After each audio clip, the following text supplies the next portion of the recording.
I'm Daisy Evans, and I'm the artistic director of Silent Opera, and we're going to be staging Monteverdi's L'Orfeo here at Trinity Buoy Wharf, just opposite the O2 on a little peninsula in the Thames. Sky Arts Futures Fund has enabled me to realise an enormous operatic concept in a way that I wouldn't have been able to if we didn't have the £30,000 in funding and also help and mentoring from Sky. Nice, yeah, okay, good. One more time. So lots of looking over the shoulder, like what? I felt that I didn't get from opera what modern theatre was doing in terms of bringing it to slightly alternative venues. When you think of opera, you think of rows of kind of plush velvet seats, and you think of gold proscenium arches, and you think of, huge orchestra pit. So I was just listening to my iPod and thought, it'd be great if you could walk around the street but be in an opera at the same time. This is a very ambitious project because we are doing something that is totally new. Silent opera is based on the idea of there being two sound worlds. We've got headphones and we've got speakers in the outside space. The audience will have a choice between what's happening externally with the instruments, with the singers, what is sounding kind of naturally in the space, and the pre-recorded score with the live action in the headphones. Right at the beginning, Musica sings her phrase, she finishes her phrase, there's a pause, and then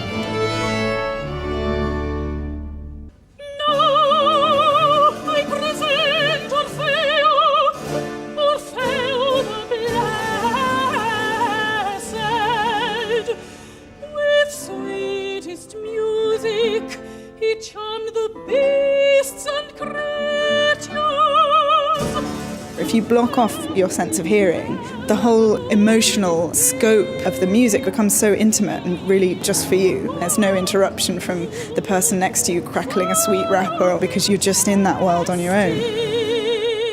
Monteverdi's L'Orfeo was written in 1607, and it's seen as the first opera really ever written. So it seemed kind of this poetic thing of going back to the beginning and kind of taking opera in a different way. I grew up in a very theatrical household, in a very theatrical family, and my mother is a costume and set designer. So right from the beginning, I was really immersed in the power of theatre and the imagery of it. Realising that I wanted to be a director definitely stemmed from that, the idea that you can create other worlds and get an audience to feel something different.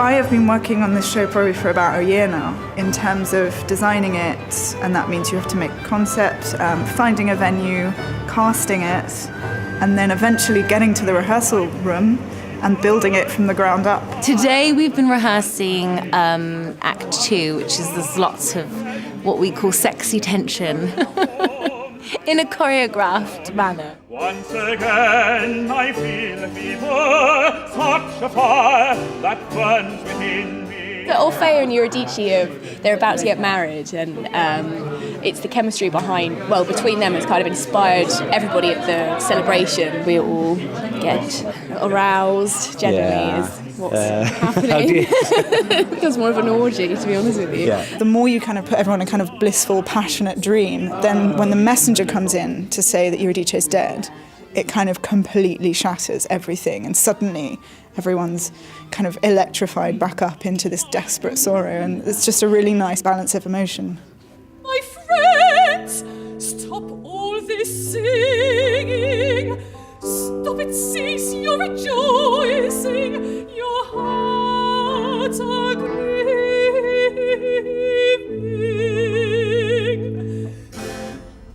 Where have you been? What's your message? Tell me your meaning. The one you love, your treasure, is perished.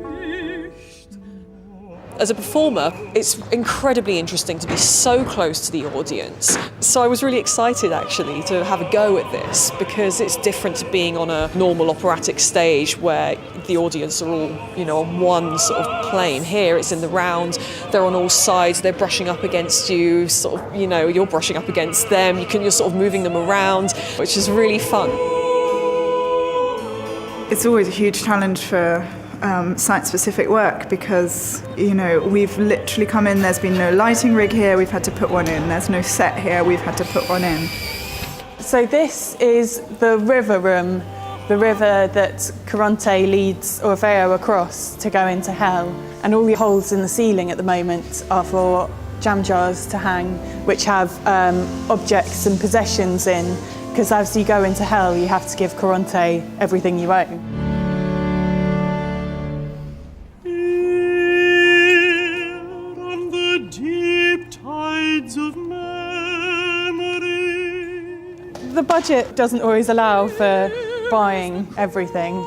The Memories was a really fun one to find. I went round lots of boot sales and bought boxes of lots of little trinkets which we put in the jars. Wedding rings are stored in one area and photographs in another. I think it works. Thank God. I will descend into the darkened shadows. I'll bring you back, love, to see once more the starlight.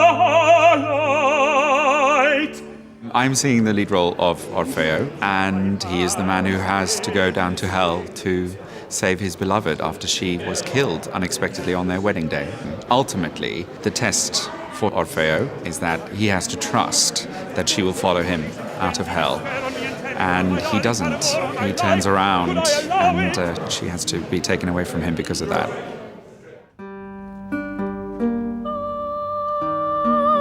A vision full of sweetness, yet full of anguish.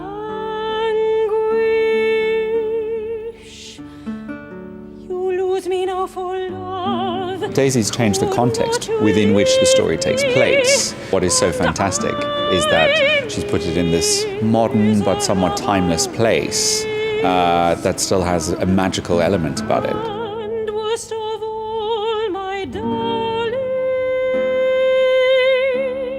you forever.